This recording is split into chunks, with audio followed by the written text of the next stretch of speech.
Welcome to Happy Hour with Ruth and Roxy. Thanks for joining us today. Yes. So, are we ready to talk about the cliffhanger? Yeah. Okay. Yeah. So, what do Lucille Ball and Star Trek have in common? I do not know, Ruth. What do Lucille Ball? You do know. I think you read the notes. Well, in fact, you overestimate me. But in fact, so Lucille Ball, who comedian and entrepreneur, she was the sole owner of Desilu Studios and the first woman to ever run a major Hollywood studio. And at that around 1964, her studio was looking for new ideas to produce. And they contracted two ambitious writers to develop pilots, Gene Roddenberry with Star Trek and Bruce Geller with Mission Impossible. And they took the Star Trek sort of pilot around, and people were like, nah, CBS already had Lost in Space, and then somebody else wanted it. We have a dog staring at us because we have cheese. But so they went around and nobody would do it. And so then the Desilu board was like, well, I guess we can't make it. We can't get a studio. And she as the owner, she overrode them and insisted that they make it. And so they produced it, and the first episode aired in September of that year. And then it took off, right? And Star Trek is still alive today. So if it wasn't for Lucille Ball, there would be no Star Trek. Wow. And some of the notes, and we'll put these up in this week's show notes, but it talks about her as an inspiring female trailblazer. I mean, think about first woman head of a studio. And we all think of, the old days of I Love Lucy and that, as she's like this funny woman. Kind of ditzy. Right? Yeah, and because that was the character. That was right? the character. Yeah. And yet when you see the behind the scenes thing of her, especially back then, right? And now we have some great, there are so many women who have taken control of their careers in Hollywood, and they have production companies, and they do these really great things, and they're writing roles for themselves at an older, at 40, which in Hollywood is ancient, or at 50, and even now at 60. I mean, Diane Keaton, right? Jane You think Fonda. Jane Fonda is another one. I mean, like there are all these, Jamie Lee Curtis, right? Yeah. Is having a I don't think she's ever gone away, but she's certainly in the spotlight again. Yeah. Right. But all these people are doing these things, and Lucille Ball, I mean, at that time, think about it. Yeah. Right. At a time, I don't think in 1964 many women had their own credit card. Oh, absolutely. Right? Yeah, absolutely. Like it's just amazing to me. And I think we don't realize the shoulders we stand on. Yeah. It's pretty incredible. Did you watch the movie? Star Trek? No. The one about Lucille Ball. No. I swear there's a movie about her. We'll have to find out. Okay, so you guys, is there a movie tell us about her? And did you watch it? And what did you think? Or do you know things? Because now I'm really interested in it. Yeah, exactly. Me too. And I will tell you why there's cheese now, because I'm drinking this wine, and somebody told me recently that Okanagan Reds, BC Reds, I don't know, I don't remember where I heard this, need a lot of airtime for the tannins, and we have found that. We both have aerators that we plug in. I didn't put one in this one. I don't know where mine is. You. And it does make a real difference. But I also find, and this one is not as affected, but the cheese helps hugely with bringing out some of the flavors. Yes. And this happens to be, this is a red wine rind cheddar. It is just the best. It's delicious. It's delicious. And she's going to go in her garbage and find the label. Yeah, because I threw out the label, so I don't know where. Oh, you know what? I got it at Costco. That's where I got it. I remember now. Costco can be magic. Yeah. And so that's why Chalupa, Ruth's old boy, is down here just waiting for us to drop some. He knows me well. There's always spillage. He knows there will be cheese on the floor. Okay, so I have one about the workout that we do. It's called Supernatural, although every once in a while on the Supernatural Facebook group, we get these people that come on that think it's about the TV show, and then hilarity ensues, because they're like, so what do you think's going to happen with character name here and character name here? And people are like, hey, dude, I think they should hit some balls with the bats. And people are like, what? Wrong Facebook page. So this is a VR headset, and you hit things, and I know we've talked about it, and we will put a link because it is a magnificent workout.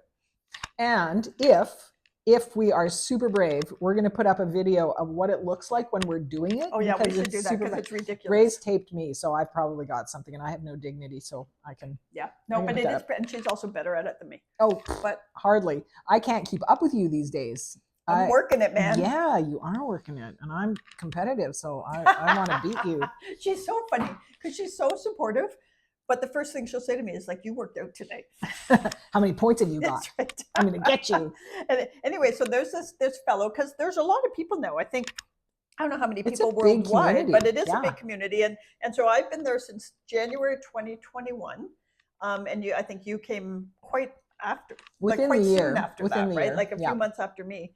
But I also know that Neil Patrick Harris, and for sure he doesn't use Is he his real on name. it? He's on there. He's talked about it sometimes on talk Oh, shows. wow. And I think, but it's really good. But you know, it's a really good workout. It is. And it's as much of a workout as you want it to be, right? Mhm. Like the more energy you put into it, the harder it can be. And there's different layers. But this fellow that was working out there had a huge medical issue that unrelated to that. It was, he had a ripped aorta, a torn aorta, and he underwent what he said was the equivalent of 3 open heart surgeries. And this was on the Today Show, Ooh, right? It was at least on their wow. blog. Okay. And he credited not just Supernatural for helping him be physically stronger. Not just the workouts. Yeah, not just the workouts, but the coaches. Because for me, Mm. the coaches are really important in Yeah. that they're you know, they call you athlete, and they come in and they're like, good for you for showing up today, and hey, look at, you know, you don't have to do everything right, and they sort of talk about their lives and they do stuff, but they give you this positive reinforcement. I mean, honestly, I realize they're not therapists, but for me, sometimes it is therapy. You know the word that Right? we talked about last week, cavelling? Yeah. That's what they do for Yeah. us, right? Yeah. They're like, you are amazing. Way to go, athlete. I'm so proud of you. Yeah. And you can do hard things, and you can do that. Yeah. And look at what feeds you've you already somehow. accomplished. Yeah. And as grown-ups, how often does that happen? Yeah. But I found it really interesting that this fellow who is going through so much and still has a ways to go, but what he was saying was, for certain, at the heart of why he's still here was Supernatural and the coaches. Like, it wasn't just, you know, amazing. I'm fitter. Yeah. It was like, wow, you know what? They let me see myself as somebody strong.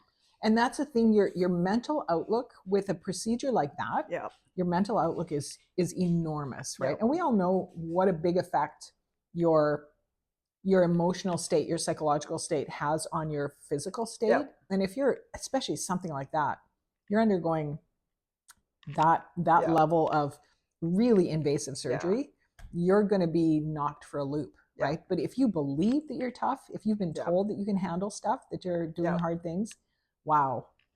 Like it helps. It really is amazing. Yeah. But it was, and it sort of made me realize that, you know, sometimes when you verbalize to somebody, it's like, wow, you're good at that. Or look at you do it, like doing the thing. Look at what you've learned. Look at what you've accomplished. Like, and I think sometimes we're like, oh, they don't need me to say that. And you know what? Everybody needs to hear it. Yeah. Right. And it was really compelling for me, because every once in a while somebody gets on there and they complain about, how do I turn the coaches down? And when I see that, it's like, wow, you're missing out on the purpose of what they do. It's a little bit like what we talked about. Oh, I'm just gonna. Oh, it's like Big Ben was going. I don't know who that is, but I'll get back to them later. It's a little bit like what I was talking about last. It's not Paul, is it? No, I'm thinking it might be my designer. Oh. I don't know if that's her number. Yeah, that's it. Is it? Is it? Well, shoot. Okay, well, that's okay. We'll deal with her later. I was talking about Adrian of Yoga with Adrian last week, and 2 weeks ago. 2 weeks ago. That's right. It was 2 weeks ago. And this is, it kind of follows along what she was saying. Like, if you're just doing yoga or exercise, whatever it is, to look good, you know, to make your biceps look a certain way, or your legs or your butt or whatever, you're yeah, sure, that's important. Yeah. You know, get physically fit. Yeah. But if you're also taking in the all of the other benefits, that's the whole purpose. That's the whole thing there. Yeah, it's the cohesive, like it's the organic, the all of holistic, it, right? Like that, and that's just it. And I think that's part of it. And I think it's partly why I've stuck with Supernatural for so long. Yeah, it is because you get more out of it, yeah. right? And on the days when things are really hard, I tend to pick harder music, because you can it makes you hit them harder and stuff. But it's a really interesting thing that you never come out of the headset sorry you went in. No, always. Right? There's always lots of better. times where Yeah. it's like, I just want to sit and have coffee and do nothing. Uh-huh. But when you go in, you're really grateful that you did Yeah, it. yeah, exactly. I It did a always pro makes today. me feel better. Did you? I did it kind of accidentally. Smarty pants. I She was does not that though. The first time she got it, I look on the thing where you can see what others are doing because we follow each other, and I look and it's like she's doing hearts, and I wasn't even doing hearts by that time, by H's, and it was like the first one she did, and she did really well at it. And it was just like, oh my god, I have to up my game. but it was. I knew I wanted to do a high, and I was like feeling, I don't know, I didn't sleep that great last night, so I'm like, oh, I'm gonna hurt myself today so that I sleep like a baby tonight. Never works that way exactly, but I was mostly looking at, I wanted H, and I like working out to Latin music really works for me. Somehow the beat is great, Right. and it was Coach Leanne, who's really, I love all the coaches, but anyway, and so I got into it. I'm like, oh, it's a pro. Right. I'm doing fast feet over here. I got stuff happening in my peripheral vision. I'm like, and my husband's downstairs going, what the hell is going on up there? Just me. I'm fine. I'm working out. But even like when you first start, like Paul's still doing L's because he should be, because he does it intermittently, I guess would be the right word. But it's like there are some L's they come like and there was somebody on there who was like, I just started and it's too hard. And it's like, but you know what? You have to also get used to letting a couple miss a few. Exactly. And which the coaches tell you, what they tell you is we're not looking for perfect, we're looking for progress.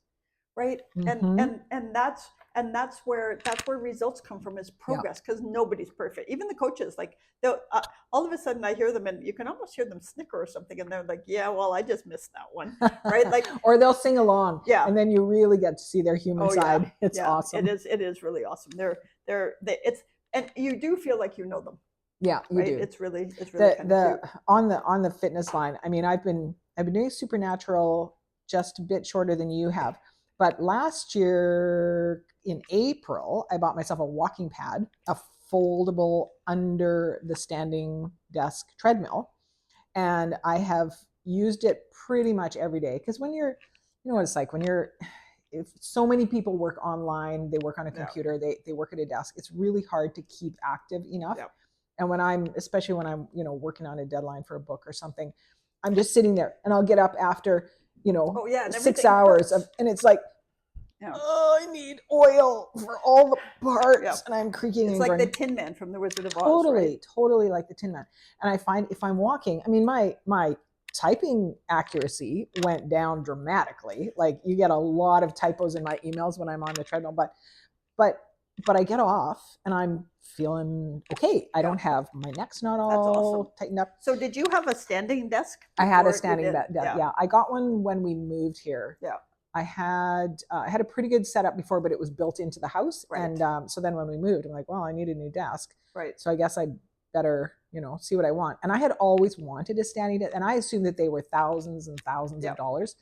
And no, they are not. Right. They are not. I was shocked. So I got myself a good setup, and then didn't really use it because I don't like to stand. Yeah. Well, yeah. Unless but I would, I would still, try and do that. But once I got the walking pad, though, now I get my 10,000 steps a day pretty easily with that thing. Probably in the first couple of hours. Yeah. If I do that, between that and the workout, it's going to keep me mobile into my senior years. Yeah, you mean your 30s? Yeah. When those in the far off future arrive. Yeah. Okay, you have your little things. Oh yeah. So I told you before about the cool gift thing. Last week.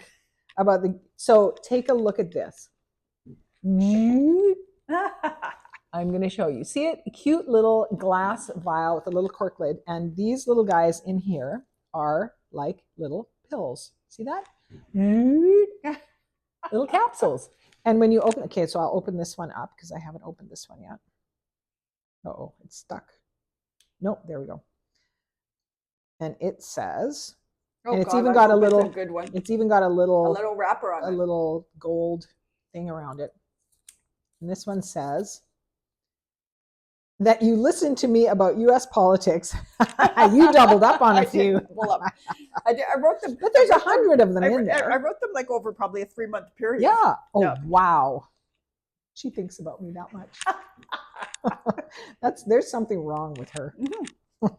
It really is. But I mean, seriously, like, this woman online shops with purpose Yeah. and brilliance. Yeah. I like those quirky things that you've probably never got before. Yeah. So at Christmas, because there's something wrong in their family, and they like to like squeeze pickles and stuff. Well, we do. It's the medical thing. It's terrible. Oh, it's bad. It's a terrible thing. But so I got her this thing that you put putty in, and it's a nose, and you can squeeze it. Have you done it yet? No, we haven't done it yet. There will be a time, and I'm sure it will be soon. It's a zip popper. It's a little nose that you fill with pus, and you sit and it's like I don't even know. But as soon as I saw it, it was like, oh, I don't care how much this costs. I'm getting it. Gosh. Oh, it's when at the clinic. It didn't cost very best much, thing, you get a cat with an abscess come in. You sedate the cat. The cat doesn't suffer at all. And then it's like people gather around. All right, who wants to see this thing blow? Oh my God. And it's just there's something wrong with you people. Oh, definitely. Okay, so hey, can I yell at my dog? Because it's your dog, your house. Pause this for 1 second and yell at my dog. Technology. So I turned it on. I turned it off. It's a whole thing, man. Anyway, so we're good now. My dog isn't gonna rip the chair. Okay, so I've got one. All right. Wait, I have two good ones, I think. Good. So complaining cheerfully, how it helps. You have two good ones? We'll be the judge of that. Yes. So you can write in and tell me if they're good. I was delighted to do some of the research on them, so I think they're good. But complaining cheerfully. So I read something somewhere, and it's not scientific. And I think it was a British woman, because she used the word naughty and things like that. But she was like, instead of like, oh, my peppers have gone bad, she's like, oh, you naughty peppers. Have you been staying out late at nights without me knowing it? Because you're not good. Are these fresh peppers? Well, yeah, fresh peppers. Okay. Right? So like, I'm imagining my pepper shaker going. Oh, no, like peppers, like sweet peppers. And so like red peppers. Yeah, right? okay. And so she, if it's not good, she's like, oh, you naughty pepper, you've been out partying and I didn't know about it. And now you're not good for my dinner. So what am I going to do? Instead of like, oh, the peppers are bad. Yeah. Right? Or she gets a bad apple and it's like, oh my goodness, like, apple, what is this? Does this go back to Adam and Eve? Like, are you feeling bad about yourself? Like, she does all these things instead of, or, she doesn't get the package she's expecting. And she's like, oh my goodness, have you gone on a trip around the world package? Because I just really need you to show up here, right? It doesn't change the situation. It changes how you take it in, though. Totally. I'm just imagining being in the car with her. Someone cuts you off in traffic and she says, I wonder what that person is in such a rush for. Right? Could it be that they have to pee really bad? We were in Thailand, and we were in a tuk-tuk in Thailand, and this poor guy couldn't get in for traffic in, I think it was Bangkok, but he couldn't get in for for anything, right? Nobody was letting him in. They were cutting him off. It was terrible. And the poor guy, and so like, I can feel my blood pressure going up, and I'm like, are you okay? And he's like, oh, maybe they really have to go to the bathroom. Wow. Right? And it was like, oh, but that's also, Thai people are incredibly kind, like the Thai people I've met. But it was also one of those where it's like, oh, okay, because all of a sudden, if you have a bit of compassion, it changes because honestly, getting mad at somebody cutting you off, I mean, it's one thing to honk your horn because it's like, hey, dude, you're going to hit me. But like giving them the finger does nothing to make the situation better. It does nothing. The person that's done it either already feels bad because it was truly a mistake, right? Or they're a jerk. You're not going to change him if it's a jerk, and you're only going to make him feel worse. If it was an accident or mistake. or something desperate. But taking it in like that and thinking, I don't know why that. Perhaps they've just heard their child is sick. Right. Like perhaps they really got to go. Right. Like, you just don't know what's driving them, and if you can give them grace. Totally. And which doesn't mean that I always do. Oh no. And it's been proven that swearing makes you feel better. So I'm not stopping that. In fact, I love swearing. My kids laugh because they're like, Mom, because I grew up very, very conservative, and we did not say bad words, and any of the even minor curse words. Conservative as in not flashy or loud, not opposed to, like, you're not talking political conservative. Yeah, I'm not talking. Well, conservative politically, but also conservative in a religious kind of self-contained way. Yeah. So we did not swear. And then I grew up and started working in places where, people experience real life, and veterinary hospital, people swear all the time. And I'm like, oh, I feel so bad. I feel so bad doing this, but I also feel so good doing this. And yeah, so I'm granny potty mouth. I'll probably have to change that up as my grandkids get older. But yeah. But my kids are like, oh, mom, though we love to see that though, because you were so, tightly wound up, and now proper. Yeah. And now we know the freedom that you have now and the journey that it took for you to get to this level of freedom. So I'm like, yeah, fuck yeah, man. Also, I don't do it when I'm in a work situation, but I have a potty mouth, man. Like, and I can't help. And I try really hard. And my mom used to say to us, "You have better words than that." And I remember not swearing for a really long time and being very, very aware that I didn't want to. Yeah. Yeah. But then what happens though is one day it slips out. Yeah. And everybody in the room's like, oh shoot. Right? like you scared them because you didn't normally say it. Yeah. But then you see that reaction. And it's a little bit like a kid that gets laughed at for doing something bad. Yeah. And you see that reaction and you want it again. Right? Except then you do it all the time and then nobody cares. And then it doesn't matter. Yeah. It loses all meaning. But yeah, no, it is proven that it reduces your stress level. It releases something in you that is negative. So I would say best not to aim that at somebody, but for yourself. Like when I'm out in the garden and I'm digging stuff, the air is blue around me, and I love gardening, so it's not a bad thing. But you know what? If that root is not coming up, that effing root, I'm gonna get it, man. Enough of this bullshit. But that could also be, when you do it, when you are cheerful about it, you could be funny about it, where you swear. Yes. And then say, it could be you effing root. I can't understand why you want to grow so far next door. Blah blah. You know what I mean? Like you can still use it because I have to admit sometimes I swear too much, and I try not to because But what is too much, Ruth? What is too much? You've heard me sometimes. So, but and I have to say it's a lot about. Usually, my swearing is about bad human behavior, right, or politics. Yeah, which is bad human behavior. Let's be serious. Yeah, right? That's true. But yes, but speaking of bad human behavior, does a jerk know they're a jerk? Ooh, I would say no. We used to do a lot of travel PR, and we worked with this one travel writer who I mean, it's just he's written books, and he had a TV show that we worked on too, and all this stuff. A TV show? Yeah, he had it was called Word Travels, and it was I don't know about two cameras followed the fellow Robin Ezrock, and I think the woman's name was Julia Dimont, and they were travel writers, and the cameras followed them while they did their travel writing thing. Wow, it was really cool. I think it was 3 seasons maybe, yeah. and on I think it might have been on CBC or CTV.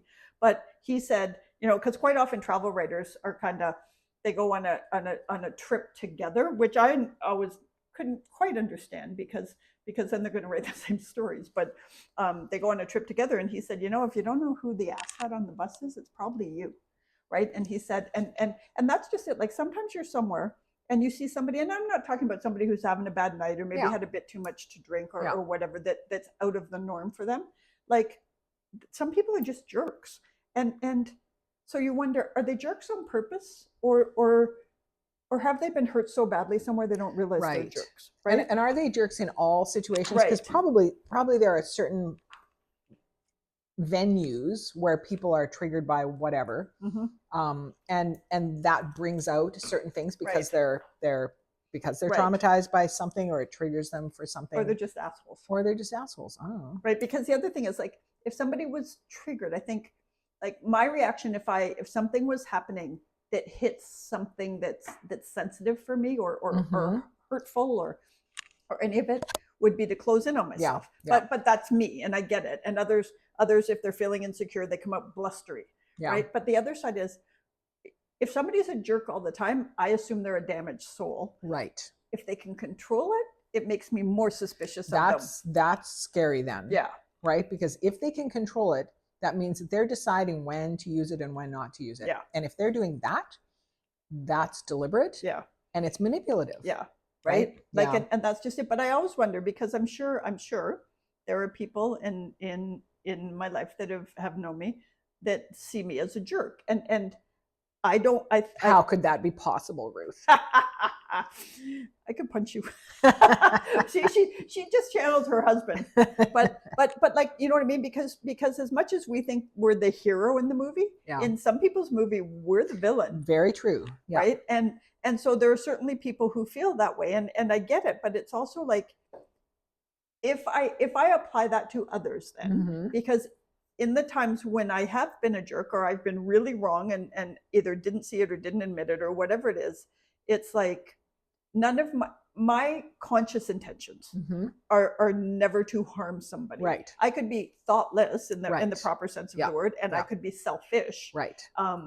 But it's never malicious. Yeah. Right. Yeah. And but yet I bet you there are people out there who saw me as something far worse than They thoughtless might or see malicious, it because right? they don't see what's behind. Right. Well, they don't see what's underneath it. And there was a book I read one time, and it was like, if you can find a way to make a habit of looking at no matter what they say to you, think about their intentions as pure. Yeah. Or and pure is not the right word, but positive, like good. Right. Right. That they have, whatever they're saying, they might not be executing well, but it's good intentions. Yeah. Yeah. Right. Like they had, like, even I took a screenwriting course with my sister way back in the day from Robert McKee. The story and guy. His, yeah. And his thing was, even when you have the worst villain, like a serial killer, they have to have a center of good. Yes. They have to be the serial killer's killing for a reason, because they think somebody's evil. Right? Like they are the hero of their own story. But that's just it, right? And they think they're doing it for the right reason, whatever it is.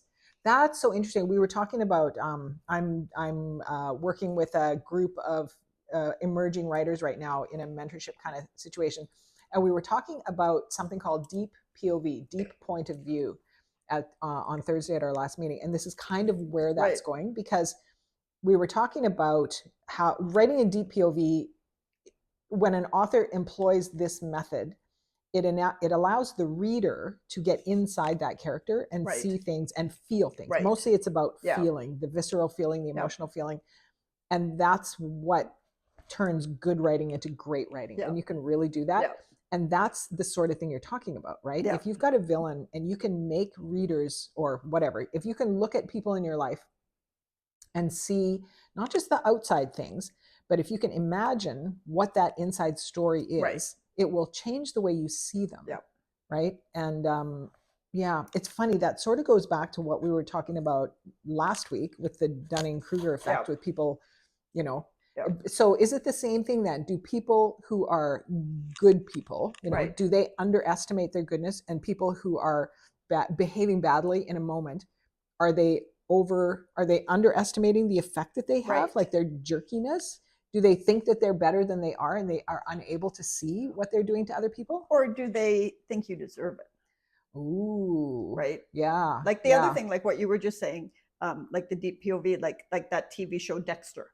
Did a good job of that, right? They were great. Like that was that show. Yeah. It was, they did a really good job of humanizing this serial killer, right? He's still a serial killer. He still killed people, right? But yet he was the hero. He was an anti-hero, and we were rooting for him. Absolutely, right. We were. And I think, but that's just it. Like the other thing is, because I have seen it where somebody,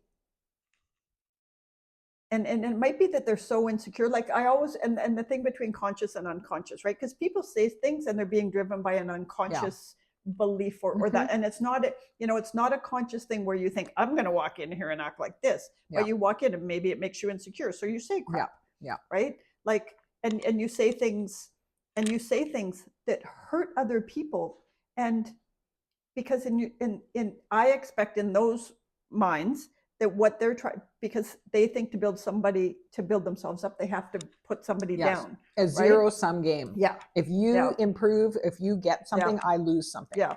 That's how they think. And that is not a rising tide floats all boats. Well, let's work on that one instead. And that's exactly right. And that's where now I'm starting to, because there are always people in your life where you can go, wow, that was kind of crappy. Yeah. But now I'm trying to think, where'd that come from? Right. Like what pain is pushing that?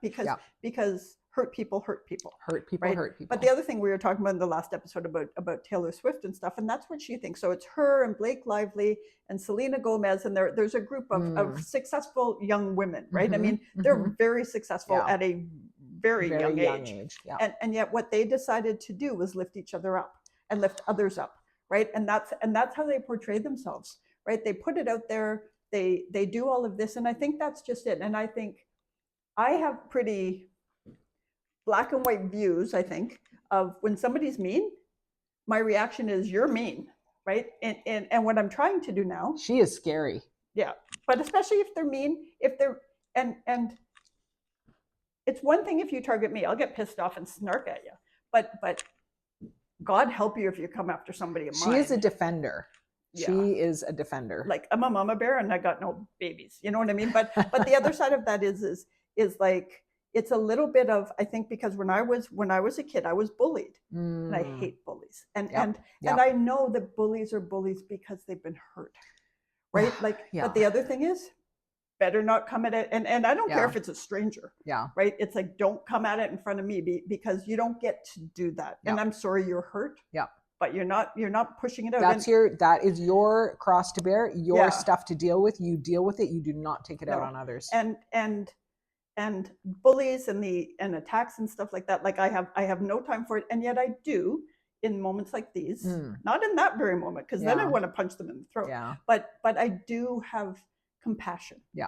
Right. Because the only reason people do that is there's something really broken. We can have cognitive knowledge of that, but it is so hard in that moment to not react. And I don't know that it's wrong. Good Lord, she really wants to talk to me. That's okay. I can talk. You go. Okay. I'll go answer. Yep. Sometimes you just got to take care of business. Hello, Roxanne speaking. But I would like to hear from what the community thinks.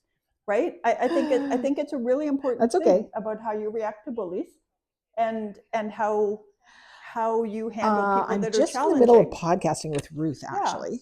So I think it's Ruth. How about like I think it's really important for us to be compassionate and caring, but I also think it's really important to stand up for what's right. Thanks, Marcel. So here she's coming back now. But I think, like, one of the things that I hope I am, and I try to be, is an ally to those. You are an ally to those. Absolutely. To those who have been disenfranchised, have been underserved by society and all that kind of stuff. I mean, my that one of the things I won't do is have anybody in my house who thinks anyone else is lesser than. Yeah. And it's like, and that's a hard and fast rule. Like, I'm not going to ever be the bigger person about that. It's kind of like, wow, you think somebody else is lesser than because of the color of their skin, their religion, who they love. It's like, screw you, go live on an island. Yeah. Right. And I think we have to stand up for those values. Now, it's different if somebody would say, my child just came out and I'm struggling with it. Right. And I also get that because that child is going to have a more challenging life because we're not where we should be when it comes to equality. And no parent wants their kid every parent wants their kid to be happy and to have an easy life, whatever that means, to be successful, be happy, be loved. And knowing that they're going to face more tribulation because of a certain thing makes you hurt for them. Well, that's just it. It's because it's harder because as a society we suck about stuff like that. Yeah. And I think that's a bit part of it. But I know we've said this in the earlier podcast. I'm not sure if these ones ever made it to the air. But man, if you're somebody and your parents have said, yeah, whatever your life situation is, whether it's who you love or who you are or anything like that, you don't have them, you come to us, man. Yeah. Because that's not right. Yeah. Right. You're supposed to love your kids through thick and thin, and especially how hard it is. Although then you see all these beautiful things on social media where a kid's worried to come out to maybe to their dad, and then the dad goes to a bakery and says, can you make me cupcakes that look gay? Because so this is a dad, I think, if I remember the story right, a dad overheard his kid talk about how he was going to come out to his dad. And so the dad went and got these cupcakes that they made in rainbow for him, right? Because he was like, I don't even know what to order, but can you help me? And the bakery did this, and he came home and gave him the cupcakes, and he's like, I love you, it doesn't matter. Wow. Right? Like those are magical parents, right? Yeah. Or the parents that, if a 10-year-old comes and says they want to be called they, freaking let the kid be called they. What is the big deal? Like, let them and let them work through all of that, because perhaps they absolutely know, and perhaps they're figuring themselves out. Yeah. And they will come back to a gender. But honestly, freaking let them. We have repressed so much for so long. Yeah. Right. And I think, but that's part of it. And I'm not even sure. Oh, because of bullies. See what happens with me? She went on a tear, man. She does it. But it's one of those where it's like, just live and let live, right? Yeah. Like, and what's going on in the US has got me kind of riled up, because they've just, what's happening in Alabama with IVF, right? Oh, it's ridiculous. I don't know this. Oh my gosh. It's so they have said, so all of the IVF clinics have shut down, because what they're saying is, from the moment the egg is fertilized, it's a person. Got all the rights. So what the clinics are terrified of is they're going to drop a tray, right? Yeah, which nobody wants to do anyway. Yeah. But if they do that, they can be charged with murder. Wow. Right? Like, and so all these people are freaking out. All these people that were they get a power outage, and the fridges go off. OMG. Yeah. Wow. And so all these people that were ready to go in like this week aren't going in. They've shut them down. They've done all this. Like, people are freaking out because the very, very far right, now they're talking about, so there's talk about, there's already Roe versus Wade, which is freaking healthcare. It is not, this is not like, hey, I had a one night stand. That is such a small percentage. Very small. There are women who have to be almost dying before they can get, right? Now they're doing this with IVF.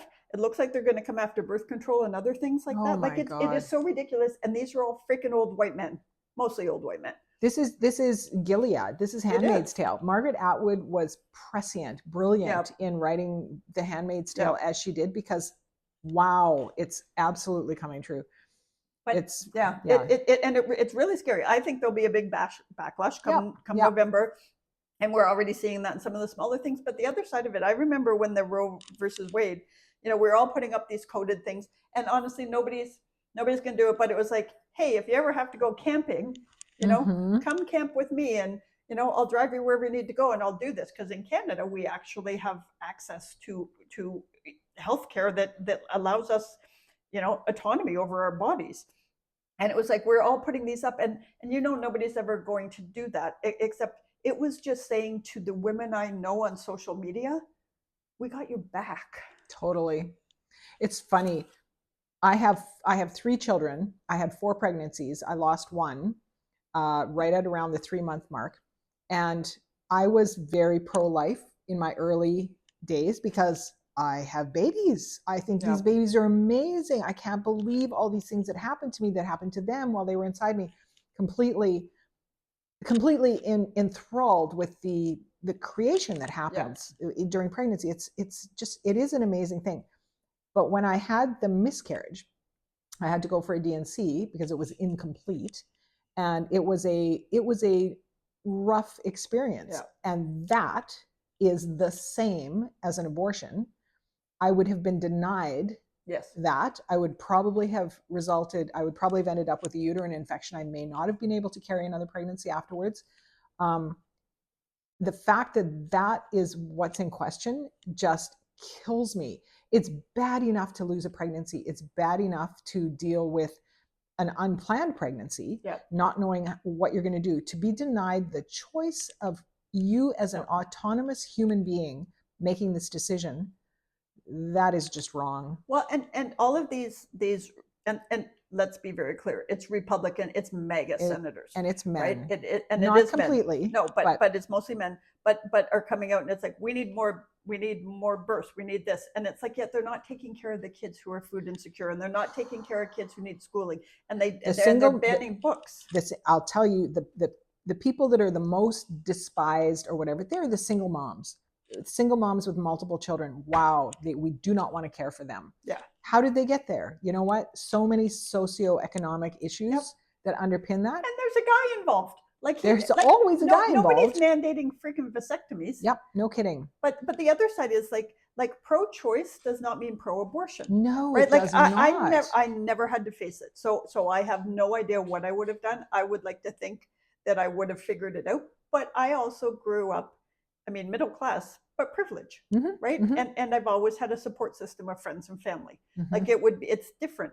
But the other thing is, I never had to face it, so I actually can't even say, because I don't know what I would have done.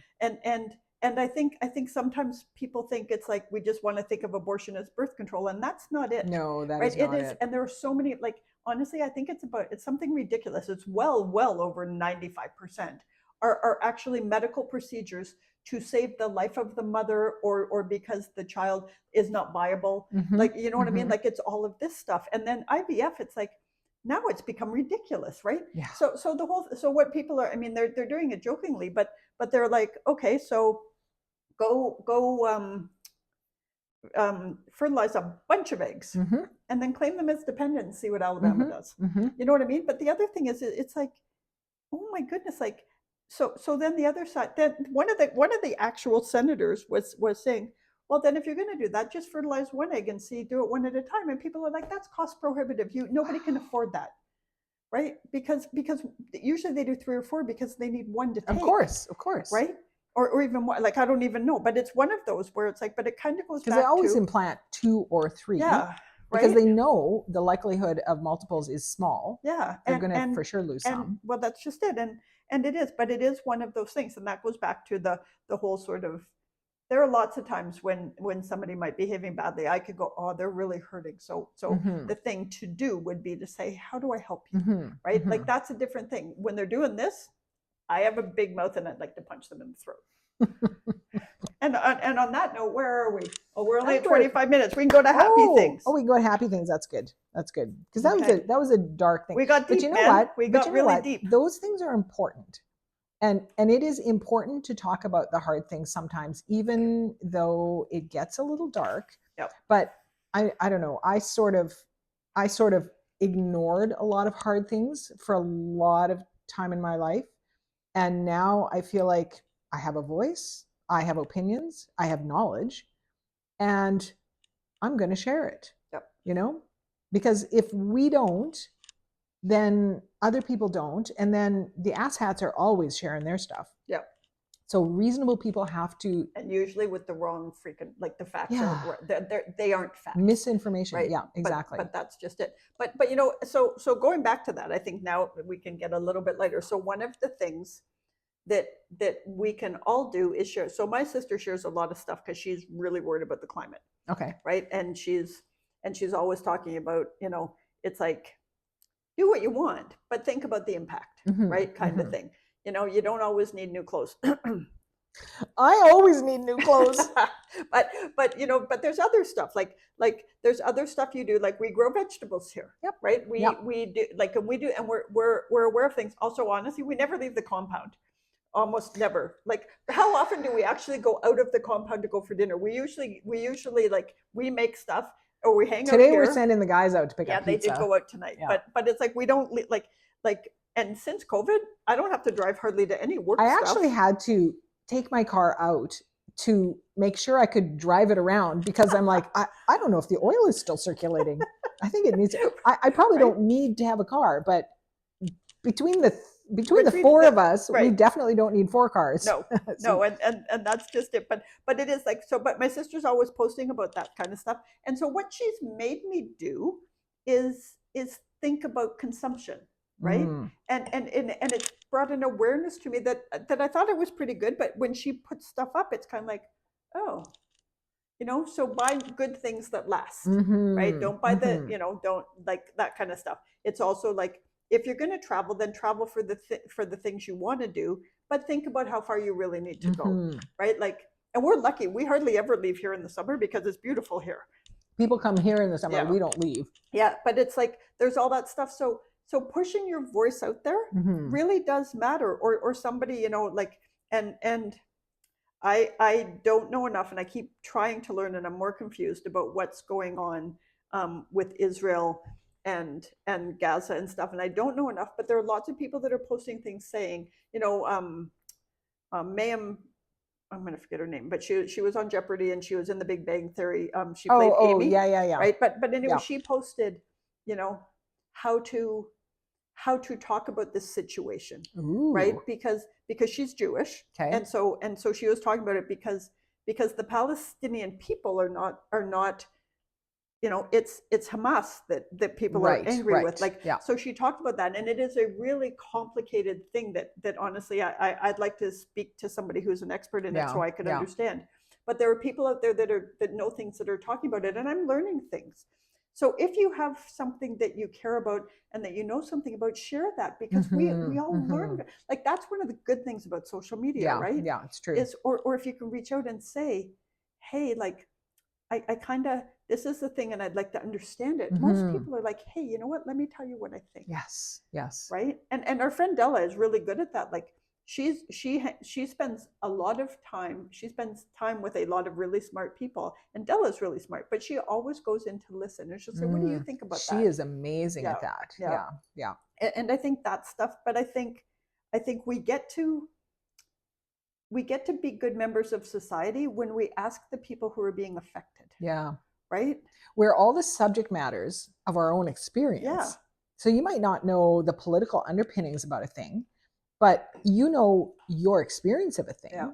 And that little tiny piece of it might help someone else understand the bigger part of it, right? No, that's just it. Like, our lived experiences, and especially those in communities like LGBTQ2S, Black and brown people, their lived experiences are so different from mine. Can be. And so when you and well, just even, I mean, the idea of coming out, right? Yes. I never had to grapple with that. Yeah. I never had to think if a police officer pulled me over. Oh. Right? You know what I mean? And and I mean, I'm a big fan of law enforcement and everything, and they're really great law enforcement people, officers. But there are also some bad apples who like to carry a gun. Right? Like, but the thing is, like, I don't know what that feels like. So when I get to talk to somebody and they're telling me why they feel so passionately, and that's why I have to say sometimes, I watch MSNBC a fair amount, but you get people on there and they're telling you about their lived experience, a lived experience I couldn't possibly have, because again, middle class but privileged, right? I'm white, I got blue eyes, man. I am of the group. There, people take one look at me and it's like, she's fine. Yeah. Right. And the fact is, that's not right. In some cases, and honestly, women get to a certain age, especially white women like us, we get to a certain age and we become invisible. And that is also a privilege in itself. Yes. Right? It's a negative because people discount us, but it can be a huge power also because they discount us. Therefore, we can go places that people don't expect us to be. We can say things, people are like, oh, it's just granny talk, you know, whatever, right? Yep.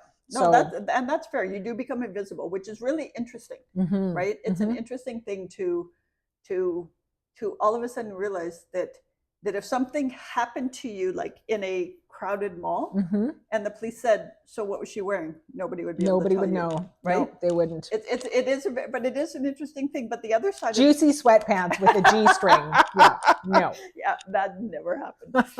but the other side of that is.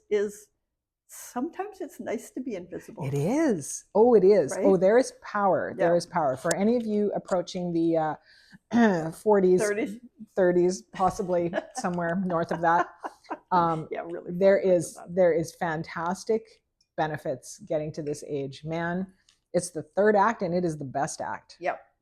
Yeah. But then there's also power, because before, I think I've always had these passions about things, but it would always be like, oh, I'm going to make people uncomfortable, and now I don't care. Nope. Right? It's like, you know what? If you have these beliefs, our values are not aligned, so I don't really care. This goes back to what we talked about a week or two ago about time, right? The value of time, and this is your one life. This is, what are you going to do with it? If you spend, and most of us spend the first 50 years being like, oh dear, I better be careful. What are people going to think? I better fit in and do. And then you get to this stage, whatever age this is, and 29. You're like, I'm going to wear purple. I'm going to say fuck whenever I want, and I'm going to do what I think is important, because this is it. This is all we have that we know of. And something happens. At least it happened to me when I hit 50. When I'm going to hit 50. You went. But I hit 50, and some things became more important and some things became less important. Absolutely. Yeah. And I think that's just it. And And if we can get youngins to come and listen, where are we now? 33. If we get some young people coming and listen to this, I hope you step into your power sooner than we did. Uh-oh. No, it's okay. Okay. I'm just still dealing with my designer, and now Yep. GoDaddy is talking to me. Oh no, GoDaddy. Okay. So we got a little bit more serious on this, but we could do gratefuls right now. Yeah, we could do gratefuls. Okay. I am grateful right now that we are having pizza very shortly. Our guys, we said earlier today, Ruth said, are we going to do food later after podcasting? And anytime she says, are we going to do food? My answer is always yes, because I know she's got something. I probably don't, but I can come up with something. That's not true. She always has something. But the answer is always yes, absolutely. And then I realized she was out. She had stuff going on today. I was busy with this. We're just flying in off this. Or we could order out, and we can't order anything for delivery here. Nothing comes out to where we live. Because we live in the country, man. But we have bored husbands with vehicles, and they are absolutely allowed to go and bring us food because we are the divas. And we're the podcasters. We are the podcasters. They should bring us food and wine. We provide them. Oh no, we're better at getting the wine. So I am absolutely grateful for pizza and men willing to go out and pick it up. Oh, that's a good one. That's a good one. I'm pretty grateful for the cheese you brought. The cheese is great. It's really good, and it really works with the wine. It does work with the wine. It's very good. And in case you missed it last time, we are drinking Culmina. Okay, for the record, it's the same bottle. Hypothesis. It is the same bottle, but there's only, I don't know if you can see it against the light. There's plenty left. There's a third left. That's pretty good. Totally. Nowhere I'm sure near you've seen some podcasts where we went through more than that. Yes, but I'm definitely grateful for the cheese, but I'm also grateful that when we have these conversations, it can be fun and it can be serious, and that's the community that we're building. Yep. Right? Yep, absolutely. So we're looking forward to hearing what you have to say about this episode. What are we going to call this one? The one with... Oh, I don't know. We'll have to think about that. The last one was the one with the do-over. With the do-over, yep. This one might be the one with... We'll come up with that. We will come up with it. Yeah, we'll come up with that. But we will. But please keep your notes and letters and support coming, because we are trying to grow this. We want to I imagine that there are people out there like all of us that, and we're not all the same, right? Like I was thinking today about how our backgrounds, we really shouldn't have, except our values are absolutely aligned. Our values are the same. Yeah. Right? Our values align. And it doesn't always mean that you have to agree on everything, because it's way more interesting when you can go, hey, but I think about it this way, and it opens your mind, right? But there are all these people out there, and the ones I'm really thinking about are the ones that are maybe in places where they don't have many around them who are and to bring them in and do this and to create this community. So if you can, please, like the YouTube videos, because that helps us. Share it if you can. Please share and we're going at some point in the next 6 weeks, we are going to do little promo things, because we are going to put some money into it and share it on Facebook and stuff, because we want to build this out. And so please. And the other thing is, maybe you could tell us if you ever want us to do a live one where we could chat on Facebook. Live scares me, just going to say. Scares me too, but we'd figure it out. We'll do it. We'll do it anyway. Because we can do hard things. Thank you, Brene and Brown. And Leanne, the supernatural coach. Absolutely. Says that. Yep, Coach Leanne. But we do want to start to create a community, right? Because the more the merrier, as far as we find like-minded. And also, this is not just for women. This is not just for women. Absolutely not. This is for anybody who wants to, who's like-minded. Yeah, who's like-minded, who's looking for people who want to talk about things that matter, who want to have a good time and have fun, and also improve the level of joy in their life. Because what do we want more of, Ruth? We want more happy hours. And what do we want less of? Bullshit. Absolutely. Less bullshit. Less bullshit. But yes, so thank you for joining us. We will see you next week. Absolutely.